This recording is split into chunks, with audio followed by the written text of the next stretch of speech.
चला बघा आता टॉपिक वगैरे आपण एकदा काल आपण जे काही शिकलो होतो आपण शिकलो होतो साऊंड. साऊंड कधी मग कोणत्या फॉर्ममध्ये ट्रॅव्हल करतो?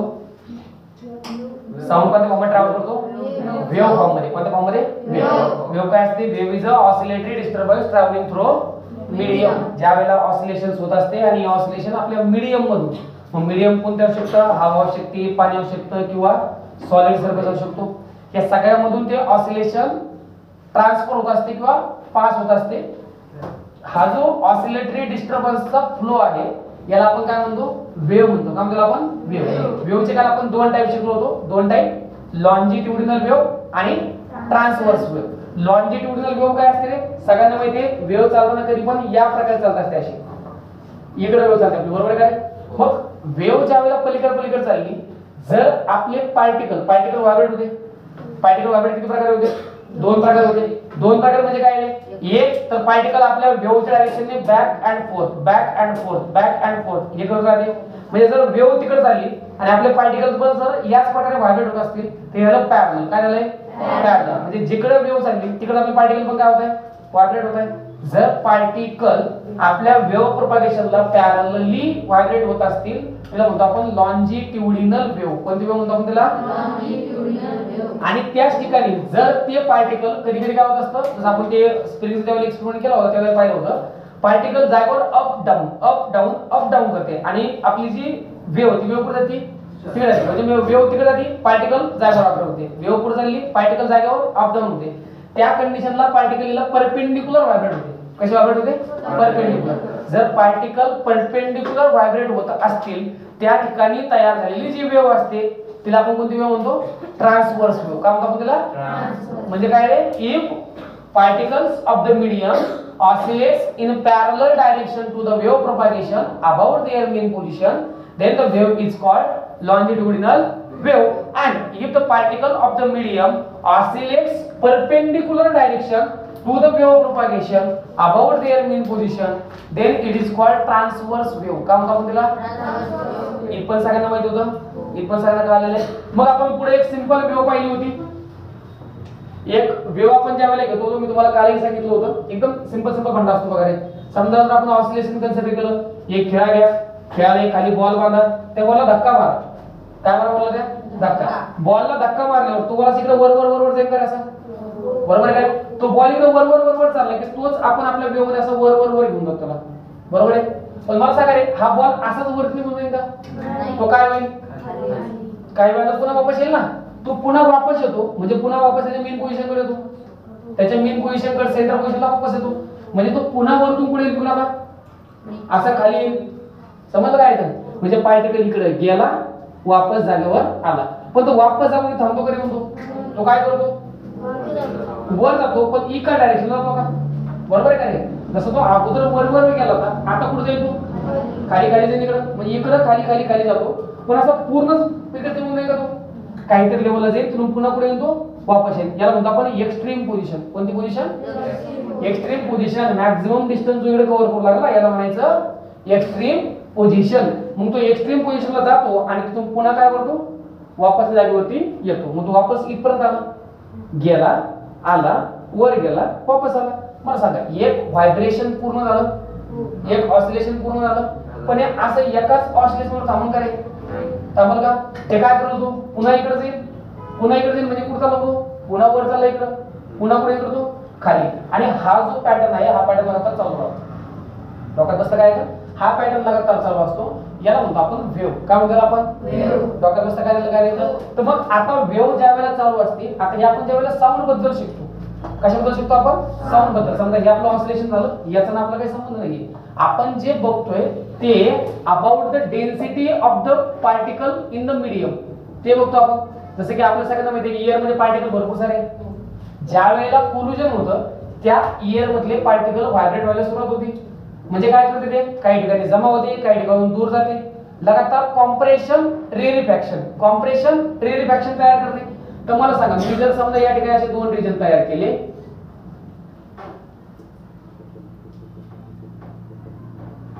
याला आपण डेन्सिटी किंवा प्रेशर म्हणतो. काय म्हणतो आपण? बरोबर आहे. मग मला सांगा हा जो पट्टा मी इथं तयार केला हा पहिला वाला डेन्सिटी हाय की low? Low density. Low density काय म्हणतो आपण? रेरिफॅक्शन. काय म्हणतो त्याला? रेरिफॅक्शन. इथं डेन्सिटी लो की हाय? याला काय म्हणायचं? कॉम्प्रेशन. काय म्हणायचं? पाणी डेन्सिटी किंवा प्रेशर हाय तर तो वर वर वर वर चालला. तो कुठे चालला? तो वर वर वर वर चालला. नंतर पुन्हा कमी कमी झाला, जागेवरती वापस आला. आता डेन्सिटी काय होऊ लागली? कमी होऊ लागली. म्हणून तो कुठे चालला? इथं आता खाली खाली खाली चालला. पुन्हा इथपर्यंत वापस आला कारण डेन्सिटी पुन्हा काय व्हायला सुरुवात झाली? वाढायला सुरुवात झाली. म्हणजे पुन्हा वर चालला. तर अल्टरनेटली कॉम्प्रेशन रेरिफॅक्शन, कॉम्प्रेशन रेरिफॅक्शन हे या ठिकाणी चालू असतं. लोकांना कसं करायचं? तर मग इथं जी हायेस्ट व्हॅल्यू आपल्या कॉम्प्रेशन मध्ये तयार होती याला आपण काय म्हणतो रे? याला आपण क्रस्ट म्हणतो. काय म्हणतो आपल्याला? क्रस्ट. काय म्हणतो तो? क्रस्ट. आणि जो याचा मिनिमम पॉइंट असतो याला काय म्हणतो आपण? ट्रफ. काय म्हणतो तो?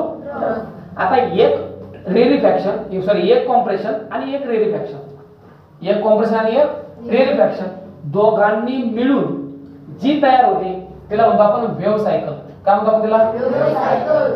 कॉम्प्रेशन रेरिफॅक्शन किंवा क्रस्ट आणि ट्रफ दोघं मिळून एकत्र जेव्हा येते तेव्हा काय तयार होती? वेव्ह तयार होते. काय तयार होती? वेव्ह. हे पण समजलं होतं वेव्ह सायकल. काय तयार होती? कारण ही पूर्ण जे नाही ही सगळी काय आहे? सायकल आहे. सॉरी सगळी वेव्ह आहे. सगळी काय? वेव्ह. त्या वेव्ह पैकी इथे फक्त एकच चक्कर आहे आपला. हा काय फक्त एकच चक्कर. याला म्हणायचं आपल्याला वेव्ह सायकल. काय म्हणायचं? Wave cycle. बघा कसं काय आहे. मग ही जर आपली वेव्ह सायकल असेल तर या वेव्ह सायकलची आपण लेंथ मोजू. काय मोजू आपण वेव्ह सायकलची? आपल्या लेंथ. इथं आपला पार्टिकल होता ना, इथून तो कुठपर्यंत आला? इथपर्यंत आला.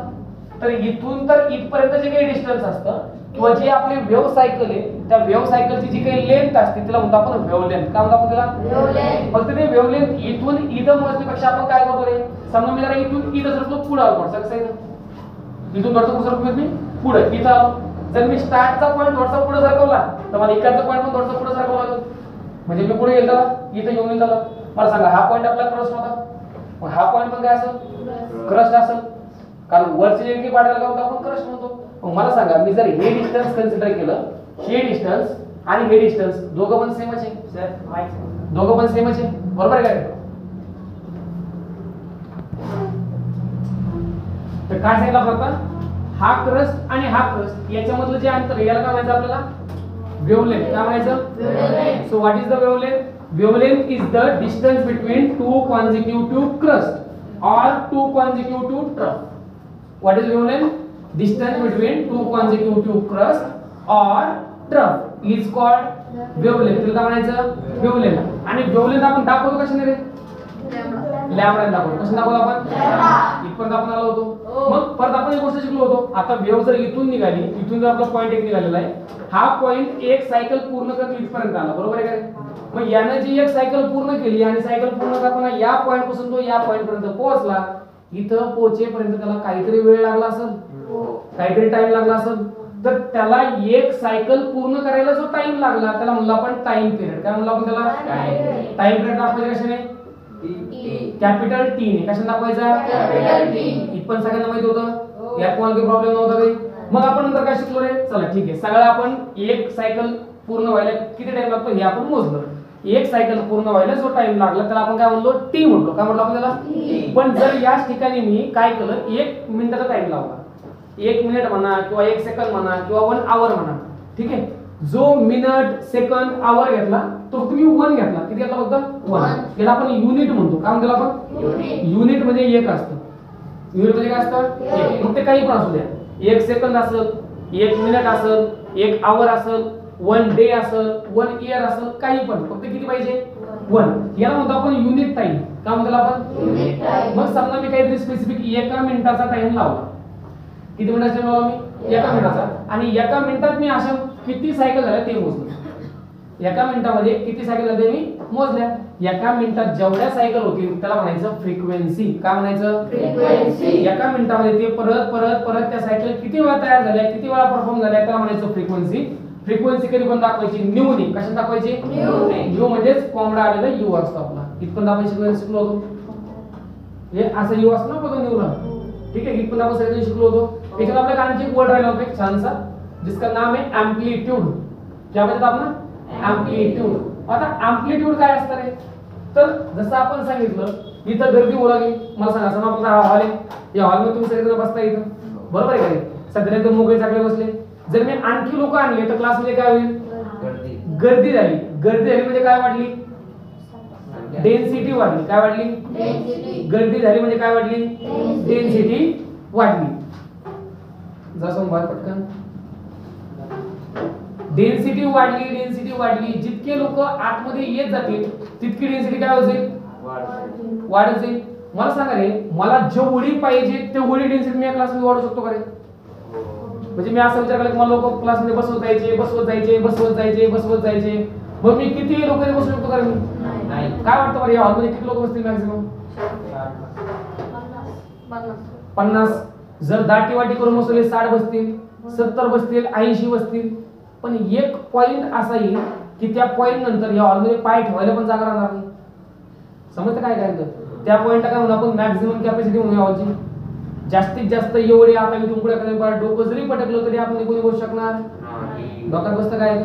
म्हणजे असा एक पॉइंट येतो ना, आपण असं प्रयत्न करतो बस समजा आपल्या घरी एखादी आपण ज्यावेळेला एखाद्या यायला जातो, गावावर जातो, एखादी बॅग आपण भरत असतो, त्या बॅग मध्ये आपण कपडे भरतो, म्हणजे बॅग मध्ये कपडे बसत नाही, म्हणजे आपण पाय देतो वरून, असे पाय देऊ त्या बॅगच्या आतमध्ये दाबायचा प्रयत्न करतो, बरोबर आहे ना. दाबल्यानंतर त्याच्यामध्ये आणखी कपडे बसते, बरोबर आहे का रे. पण ते बसत असताना काहीतरी एक लिमिट असते, त्याच्यापैकी तुम्ही आता जीव जरी दिला तरी काही बसणार नाही. त्याला म्हणतो आपण मॅक्सिमम कॅपॅसिटी. काय म्हणतो आपण त्याला? तसं पण इथं काहीतरी मॅक्सिमम लेवल असेल ना, जिथपर्यंत डेन्सिटी वाढणार आहे किंवा प्रेशर वाढणार आहे. तर हे तयार होत असताना जे मॅक्सिमम प्रेशर किंवा मॅक्सिमम डेन्सिटी तयार होते तिला म्हणायचंय अँप्लिट्यूड. काय म्हणायचं तिला? अँप्लिट्यूड. म्हणजे what is amplitude? Maximum value. Maximum म्हणजे काय रे? मॅक्सिमम म्हणजे जास्तीत जास्त. मॅक्सिमम व्हॅल्यू ऑफ डेन्सिटी और pressure. Maximum value of density और pressure in wave is called amplitude. याला म्हणायचं अँप्लिट्यूड. आणि हा आपण डिनोट करणार कॅपिटल एन. हा आपण कशाने दाखवणार? Capital N. इथपण सगळ्या गोष्टी समजल्या, यात काही प्रॉब्लेम काही. मग आता इथून पुढे ना अतिशय महत्त्वाचा विषय काय तो माहिती, जसं आपण लाईट पण शिकलो होतो. लाईट पण ज्यावेळेला जातो लाईटची काहीतरी स्पीड असते. साऊंड चालला, साऊंडची पण काहीतरी स्पीड असेल, बरोबर ना. आपण ज्यावेळेला कसं समजा तुम्ही बऱ्याचदा पाहिलं असेल बारे, ज्यावेळेला अशी आकाशात वीज चालते car car car car car car, काय वाटतं बरं, अगोदर लाईट दिसतो की आवाज येतो? अगोदर लाईट दिसतो आणि मग आपलं काय काय केलं तो आवाज. याचा अर्थ असा आहे का ते अगोदर ठिणगी पेटवते मग मोठ्याने आवाज करते? दोघं होते एक सोबत ना. तरी पण आपल्या पण अगोदर काय पोहोचतं? लाईट. नंतर कोण येतं? साऊंड येतो. याचा अर्थ साऊंडचा स्पीड जास्त की लाईटचा स्पीड जास्त? डोक्यात बसतं काय तर. म्हणजे स्पीड पण एक महत्त्वाची गोष्ट आहे जी आपण सगळ्यांनी पाहिली पाहिजे. तर आपल्या इथं तोच पॉईंट पाहिजे आता, व्हेलॉसिटी ऑफ साऊंड. काय पाहिजे आपल्याला? Velocity of sound. मग आता साऊंडची व्हेलॉसिटी काढायची आपल्याला. आपण सगळे लॉज ऑफ मोशन चॅप्टर शिकलो नाही. लॉज ऑफ मोशन मध्ये आपण व्हेलॉसिटी शिकलो होतो. काय होतं बरं velocity? Displacement per unit time. म्हणजे डिस्प्लेसमेंट अपॉन टाइम आहे. तसं आपण इथे डिस्टन्स म्हणतो. आपण काय म्हणतो? आपण तर डिस्टन्स. समजा या वेव्ह वरती एखादा पॉइंट आहे, वेव्ह वरती काय एखादा पॉइंट आहे, हा पॉइंट असा पळत पळत तिकडे चाललेला आहे, बरोबर आहे काय? तो पळत असताना काही ना काही टाइम होत असेल ना, तर आपल्याला काय करायचंय? आपण म्हणायचंय distance covered bye a point. Distance covered bye a point in wave per unit time. Per unit time is called काय म्हणतात? Velocity of sound. Velocity of sound म्हणजे या वेव्ह वरती एखादा पॉइंट असेल, तो पॉइंट ज्या वेळेला ट्रॅव्हल करत करत चालला, तो ज्या वेळेला पळू लागला जोरामध्ये, तो किती वेळेमध्ये किती अंतर कापतो, त्यानं युनिट टाइम मध्ये किती डिस्टन्स कव्हर केलं, त्याला म्हणणार आपण व्हेलॉसिटी. काय म्हणणार आपण त्याला? व्हेलॉसिटी. डोक्यात बसतं काय काय तर आपण व्हेलॉसिटीचा फॉर्म्युला एकदम शानदारपणे शिकलेलो आहे. Velocity is equal to displacement असतं पण आपण सिम्पली डिस्टन्स म्हणतो त्याला, जरा सोपं देईल जरा. Distance upon time. काहीतरी डिस्टन्स भागिले काहीतरी टाइम. जेव्हा लागलं त्याला टाइम, त्याला काय म्हणतो आपण? व्हेलॉसिटी म्हणतो. बट आता ज्या वेळेला आपण इथं याच्याबद्दल बोलतो, साऊंडच्या वेव्ह बद्दल बोलतो. साऊंडच्या वेव्ह मध्ये आपला कोणता डिस्टन्स माहिती आहे? तर आपला फॉर्म्युला बघा ना, तर काही डिस्टन्स माहिती असणं गरजेचं आहे. तर आपल्याला जे डिस्टन्स माहिती कोणतं माहिती आपल्याला? वेव्हलेंथ माहिती आहे. एक वेव्ह आहे ना, एका वेव्हला किती वेळ लागला हे ठरवू आपण, जेणेकरून आपलं सगळं सोपं आहे. डोक्यात बसतं. म्हणजे पूर्णच वेव्ह तयार व्हायला किती वेळ लागला हे बघण्यापेक्षा काय बघू फक्त एक वेव्ह किती वेळ तयार झाली. बरोबर आहे. तर मग एक वेव्ह जी तयार झाली तिची लांबी असते वेव्हलेंथ. काय असते? बरं मला सांगा बरं, एक वेव्ह पूर्ण व्हायला जो टाइम लागला, एक सायकल पूर्ण व्हायला जो टाइम लागला त्याला आपण काय म्हणलो? Time period. काय म्हणलो आपण त्याला? तर आपण मध्ये काय येईल रे? Time period. मग आता मला सांगा व्हेलॉसिटी दाखवायची कशाने? कशाने दाखवायची? वेव्हलेंथ आपण कशाने दाखवतो? टाइम पिरियड कशाने दाखवायचा? कॅपिटल टी ने. तर v चा फॉर्म्युला काय झाला? लॅम्बडा अपॉन बात समजून आली. बरं याच्या पलीकडे बघा, आणखी पलीकडे गोष्ट आपण शिकलो होतो. जर मी न्यू घेतला, न्यू कोण घेतला आपला? म्हणजे फ्रिक्वेन्सी. फ्रिक्वेन्सीचा फॉर्म्युला काय होता रे? 1 अपॉन. आठवलं का? मग आता मला सांगा बरं, इथं जो आपला v आहे तो लॅम्बडा अपॉन टी आहे, त्याला मी लॅम्बडा इनटू 1 अपॉन टी पण लिहू शकतो. बरोबर आहे? लिहू शकतो ना? मग जर मी असं केलं आणि इथं हा जो 1 अपॉन टी आहे याला जर मी न्यू पुट केला तर तोच मला फॉर्म्युला काय मिळेल रे? Lambda into new. नाही का? परत बघा, वेलोसिटी फॉर्म्युला काय आपला? Lambda upon T. बरोबर आहे का रे? जर मी लॅम्बडा थोडासा बाजूला काढला तर इथं राहिला कोण? 1 अपॉन टी. आणि 1 अपॉन टी कशाचा फॉर्म्युला आपल्या? न्यूचा फॉर्म्युला आहे. मग मी त्या 1 अपॉन टी च्या प्लेसला न्यू पुट करू शकतो. बघा मी लॅम्बडा कसा ठेवला आणि जो 1 अपॉन टी होता मी काय ठेवलं इथं? न्यू ठेवला. काय ठेवला? म्हणजेच मला वेलोसिटी फॉर्म्युला काय मिळाला रे? Lambda into nu. म्हणजेच velocity of sound lambda. Lambda म्हणजे काय?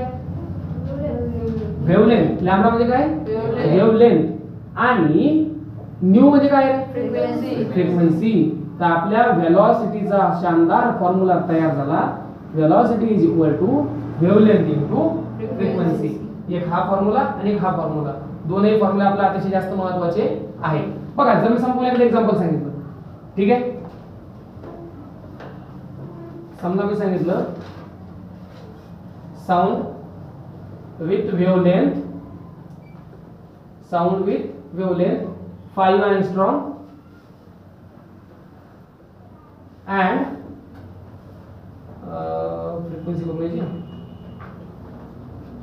frequency 73 hertz. फ्रिक्वेन्सी कशामध्ये मोजतो आपण? हर्ट्ज मध्ये. Find speed of sound. Question घेतला मी, काय घेतलं इथं? साऊंड आहे. साऊंडची वेव्हलेंथ किती आहे? 5 angstrom. आता याचं वेव्हलेंथ मोजायचं एवढं असतं आपलं angstrom, ठीक आहे? तर वेव्हलेंथ मोजायचं, वेव्हलेंथ किती आपली इथं? 5 angstrom आहे. फ्रिक्वेन्सी किती आहे? 73 हर्ट्ज. काय फाइंड करायचं? स्पीड. स्पीड म्हणजे वेलोसिटी. करा बरं फाइंड. येतो पुन्हा का? लगाओ दिमाग. 365 तसं होईल काय रे? तसं मीटर पर, कारण आपण वेलोसिटी फाइंड करतो ना. वेलोसिटी म्हणजे काय असतं? कधी पण मीटर पर सेकंड. पाय काय एकदम सिंपल गोष्ट आहे. अगोदर कधी पण गिवन लिहायचं. काय लिहायचं अगोदर? गिवन काय रे? वेव्हलेंथ. गिवन काय आपला? वेव्हलेंथ. वेव्हलेंथ आपण कशाने दाखवतो? लॅम्बडा. किती येते? 5. नंतर काय लिहिलं आपल्याला? फ्रिक्वेन्सी. फ्रिक्वेन्सी आपण कशाने दाखवतो? न्यू. किती आली ती? 73. सांगा वेलोसिटीचा फॉर्म्युला काय म्हणतो आपण? Wavelength into new. मग जर मी असं लिहिलं वेव्हलेंथ म्हणजे आपला lambda into new. Value put करा. वेव्हलेंथ किती आपली? 5 आणि किती न्यू किती आहे? 73. जर गुणाकार केला आपण 73 1 73 73 5 चा 365 आणि वेलोसिटी कशाने मोजतो आपण? Metre per second. ही झाली वेलोसिटी याची. समजतं? पक्का? तर या प्रकारे आपण वेलोसिटी फाइंड करतो. काय फाइंड करतो आपण? वेलोसिटी. यात तुम्हाला काय अडचण आहे काही? ही पण पक्का समजलं सगळे नक्की. पटापटा सगळे लिहून करा फास्ट एकदम.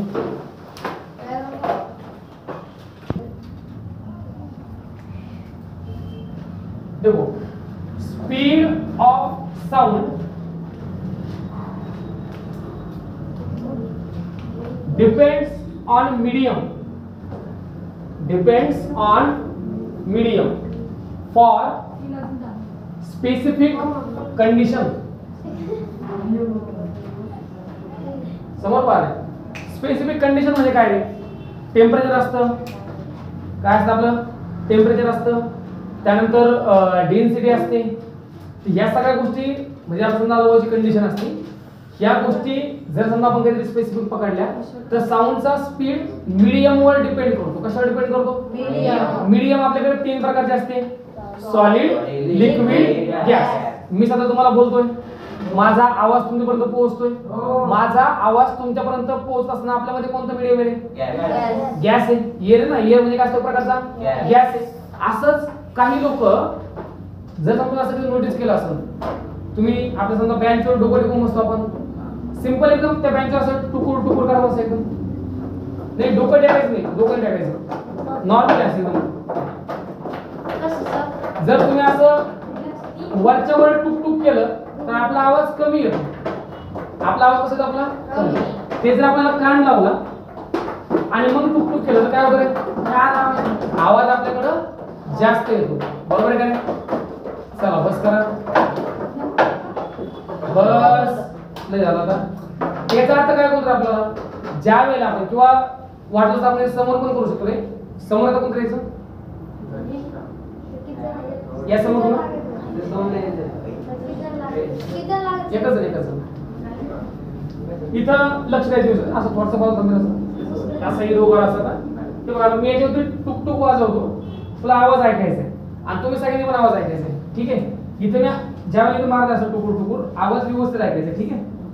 व्यवस्थित ऐकला व्यवस्थित. आता कानावर घाला. तुम्ही सगळ्यांनी पण आवाज ऐकला? ठीक आहे? मी दोनही वेळेला जो आवाज केला सेम होता. तुला आवाज जास्त कधी आला, कमी कधी आला? कानावर आवाज काय आला? जास्त आला. अगोदर आवाज काय आला?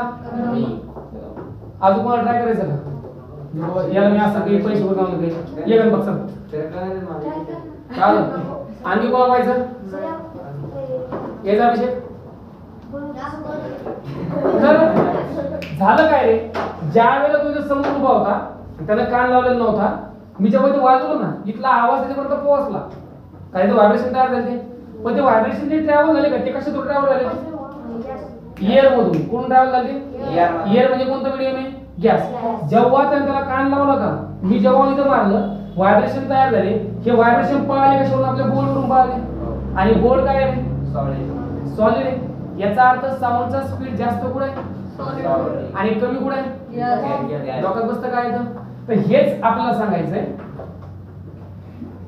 Speed of sound is maximum in solid मधून सगळ्यात जास्त स्पीडने साऊंड पळतो. नंतर स्पीड ऑफ साऊंड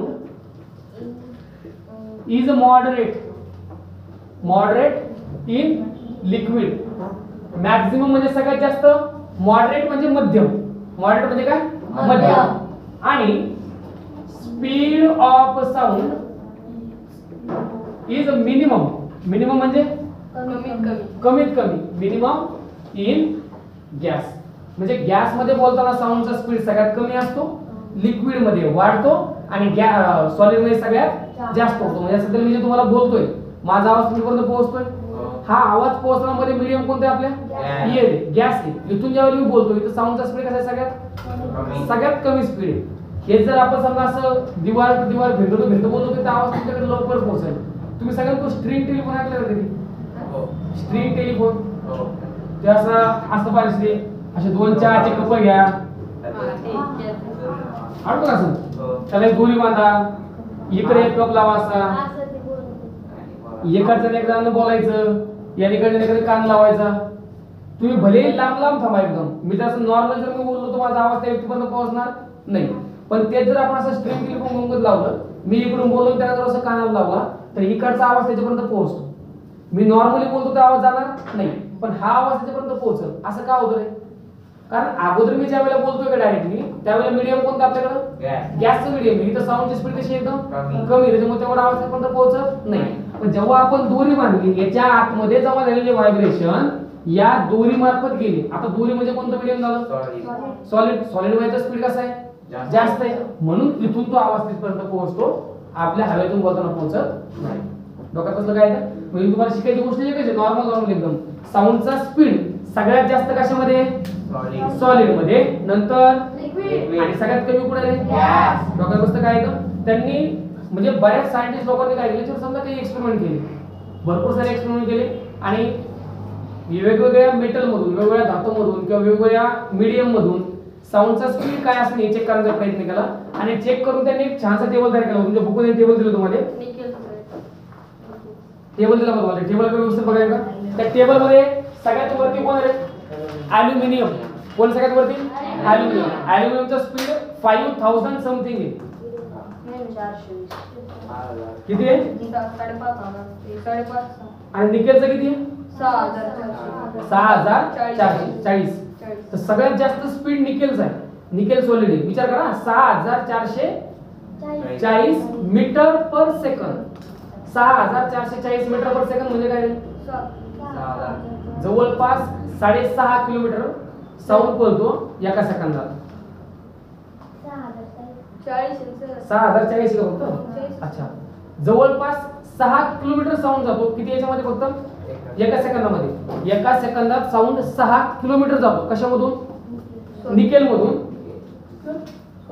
हेच जर आपण कशाबद्दल बोललो, हेच जर आपण बोललो ॲल्युमिनियम बद्दल, तर ॲल्युमिनियम मधून साऊंड एका सेकंदात 5 किलोमीटर जातो. किती किलोमीटर जातो?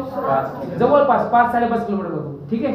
असंच सायंटिस्ट लोकांनी ज्या वेळेला एक्सपेरिमेंट करून ईयर मधून, ईयर म्हणजे काय? आपली जी हवा आहे, या हवेतली साऊंडची स्पीड मोजली. Speed of sound in air medium, in air medium for specific condition. म्हणजे काहीतरी टेम्परेचर सांगितलं, काहीतरी स्पेसिफिक कंडिशन. मग त्याला आपण रूम टेम्परेचर म्हणू. आपण त्याला काय म्हणू? आपण त्याला room temperature is 346 metre per second. विचार करा, ॲल्युमिनियम मधून किंवा निकेल मधून ज्या वेळेला साऊंड पळाला, तो किती किलोमीटर पर सेकंदच्या स्पीडने पळाला? 6 किलोमीटर पर सेकंद. आणि ज्या वेळेला आपण ईयर मधून बोलतोय, इथं स्पीड किती? फक्त 346 मीटर पर सेकंद. म्हणजे 10 पट कमी स्पीड आहे. जवळपास 10 पट, 20 पट कमी. किती पट कमी आहे? 20 पट. डोक्यात बसता काय झालं? काय नाही. म्हणजे जर तुम्ही सॉलिड मधनं बोलले तर साऊंडचा स्पीड 15 ते 20 पटीने वाढतो आणि गॅस मध्ये स्पीड काय होतो? आपल्या एअर मध्ये स्पीड काय होतो? कमी होतो. पाण्यावर आवाज ट्रॅव्हल होतो ना. तुम्ही जर कधी हे पाहिलं असेल, समजा तुम्ही एखाद्याचं पिक्चर बघा जिथं नेव्ही वरती पिक्चर असते बघा, एक छान पिक्चर बघा, INS गाजी, PNS गाजी नावाचं गाझी अटॅक नावाचं पिक्चर पाहिलं कधी? The Ghazi attack. 1972-73च्या आसपास काय झालं ना, पाकिस्तानची एक सबमरीन होती गाझी नावाची, PNS गाझी. त्या PNS गाझीनं आपल्या भारताच्या याच्यावर समजा घुसखोरी करायची होती आणि याच्यावर त्याला आक्रमण करायचं होतं. ठीक आहे. तर ते आक्रमण म्हणजे तिला आपल्या विक्रांतवरती आक्रमण करायचं होतं. म्हणजे तुम्हाला ती पाणडुबी काय असते? पाणडुबी ती पाण्याच्या आतमध्ये चालते सबमरीन. तर ती काय झाली? आपल्या भारताच्या याच्यामध्ये समुद्रामध्ये आली ती. आता साहजिक गोष्ट आहे, आपण जर समजा रस्त्यावरती असं आपण लागत इथे पाहत राहिलो असं, तर पाहत राहिलो आपल्या समोरून काय आलं काय टावतो कळून जाईल. पण हे पाण्याच्या आतमध्ये, पाण्याच्या आतमध्ये एक लावून एक सबमरीन आली, दिसलं काय आपल्याला? बरं, पाण्याच्या आतमध्ये जे सबमरीन आहे त्या सबमरीनला असं काही काच वगैरे असेल त्याला अशा काही नसतं काही. तरी पण त्यांना कित्येक किलोमीटर दूर आलेली वस्तू पण दिसते. कित्येक किलोमीटर वरती आलेली वस्तू दिसते. कसं काय बरं? टेलिस्कोप वगैरे त्यांना वस्तू दिसत नाही. त्या साऊंड वरून त्याचा पत्ता लावते. साऊंड म्हणजे काय? ध्वनीवरून त्याचा ते पत्ता लावत असते. त्याच्या आतमध्ये सोनार सिस्टम असतं. कोण सिस्टम असतं? सोनार सिस्टम असतं. सोनार सिस्टम काय करतं? तर त्या साऊंडच्या याच्यावरती काम करतात. साहजिक आहे ना. समजा एखादी पाणबुडी रस्त्यामध्ये चालली, समजा पाण्यातून येऊ लागलेली. आता ही ज्या वेळेला पाण्यात येते तिथे काहीतरी व्हायब्रेशन तयार करायची, तयार करत ना, साऊंड तयार होतं. काही समजा तुम्ही पाण्यात उडी मारली तर पाणी हलतं. मासे पण जर पाणी फडफड करते, पाणी काय होतं? हलतं. पाणी हलतं तुम्ही काय तयार होतो? साऊंड तयार होतो ना. बरोबर आहे. साऊंड तयार होतं म्हणजे काय तयार होतं? अगोदर व्हायब्रेशन तयार होते. हे व्हायब्रेशन इकडं दूरवरती असलेल्या आपली जी सबमरीन आहे त्या सबमरीन पर्यंत पोहोचते इकडे जे आपण रिसिव्हर लावले असते काय म्हणजे आपल्याकडे रिसिव्हर, त्या रिसिव्हर वरती येऊन समजा ते साऊंडची फ्रिक्वेन्सी वगैरे जी काही असेल व्हायब्रेशन असेल किंवा आदळते आणि त्यानुसार आपल्याला काय होतं ते लहान कुठेतरी काहीतरी आपल्याकडे ऑब्जेक्ट आहे याचा पत्ता लागतो आपल्याला. ठीक आहे. तर त्याच्या आतून आता सिंपल म्हणणं आहे ना, आपला आवाज कधी येतो रे? व्हायब्रेशन आपल्याला आलं तर आपला आवाज ऐकायला येतो ना. डोक्यात बसतं काय येतं? व्हायब्रेशन पोहोचले की आवाज येणार. मग व्हायब्रेशन कुठेतरी तयार झाली तर पाण्यामधून पण व्हायब्रेशन आपल्याला पोहोचलं ना. समजलं काय झालं काय येतं? तुम्ही जर बऱ्याचदा ऐकलं असेल पैठणमध्ये कसा गुड आवाज येतो बघा, गुड गुड आवाज बरोबर काय असतो? असं वाटतं की असं का असा स्फोट व्हायला समजा असं कधी भूकंप वगैरे होणार आहे. मागच्या 7-8 वर्षामध्ये जवळपास 3-4 वेळा झालंय. अचानक असं पृथ्वीच्या आतून आवाज येतो. असा आवाज स्पेसिफिकली कधी असतो ज्यावेळेला भूकंप वगैरे होणार असतो त्यावेळेला असतो. तो आपल्या धरण येते धरणाच्या आतमध्ये आवाज होतो. पण धरणाच्या आतमधला आवाज जर बाहेर लोकांना ऐकायला येतो त्याचा अर्थ आवाज कशामुळे येऊ लागला? पाण्यामधून लागला ना. पाण्यामधून सुद्धा आवाज ट्रॅव्हल होतो किंवा ट्रान्सफर होतो. डोक्यात बसलं? सगळ्यात जास्त साऊंडचा स्पीड कशामध्ये? सॉलिड मध्ये, नंतर लिक्विड, सगळ्यात कमी कशामध्ये? गॅस मध्ये. आणि एअर मध्ये स्पीड किती होतो? 346 मीटर पर सेकंद. हा एक त्यावेळेला लावला अंदाजे. आजकाल आपण जवळपास 347-348 च्या दरम्यान कन्सिडर करत असतो. ही पण सगळ्या गोष्टी लक्षात आलेल्या. हे सगळं तुम्ही उद्यातनं पाठ करून आले. ठीक आहे. आज आपण हे करून घे. नंतरचं आपलं जे लेक्चर होईल पुढचं वालं, या लेक्चरमध्ये आपण काय काय शिकणार आता? तिथे आपल्याला शिकायचं की साऊंडचा स्पीड आणखी कोणत्या गोष्टीवर डिपेंड करतो. टेम्परेचर असेल, डेन्सिटी वगैरे असेल. त्यानंतर आपण शिकणार की जे रिव्हर्बरेशन निनाद असतो निनाद. जर तुम्ही एखाद्या मंदिरात गेली जर घंटी अशी वाजवली तर ती घंटी एकदा आदळते आणि आदळून लगेच बंद पडते करायची तर अशी ढुंग असं करते. याला म्हणतो आपण रिव्हर्बरेशन म्हणजे निनाद. काय म्हणतो आपण त्याला? निनाद. आणि हेच जर समजा आपण एखाद्या मोठ्या खोलीमध्ये गेलो, एखाद्या मोठ्या हॉलमध्ये गेलो आणि जोरात ओरडलो तर आपलाच आवाज आपण थोड्या वेळ पुन्हा काय होतो? ऐकायला येतो. बरोबर. त्याला काय म्हणतो आपण? इको. काय म्हणतो त्याला? इको. इको म्हणजे प्रतिध्वनी. जर तुम्ही एखाद्या मोठ्या डोंगराळ प्रदेशावर गेले आणि तुमचं नाव मोठ्याने ओरडले थोड्या वेळ तुमचा आवाज तुम्हाला परत ऐकायला येतो. बरोबर. त्याला म्हणतो आपण इको किंवा प्रतिध्वनी. हे काय असतं? नंतर रडार सिस्टम असते, सोनार सिस्टम असते, सोनोग्राफ वगैरे असतं. हे सगळं काही या साऊंडची हेल्प घेऊनच होतं. आपल्याला साऊंड कोणता ऐकायला येतो कोणता ऐकायला येतो हे सगळे आपल्याला नेक्स्ट शिकायचं आहे. ठीक आहे.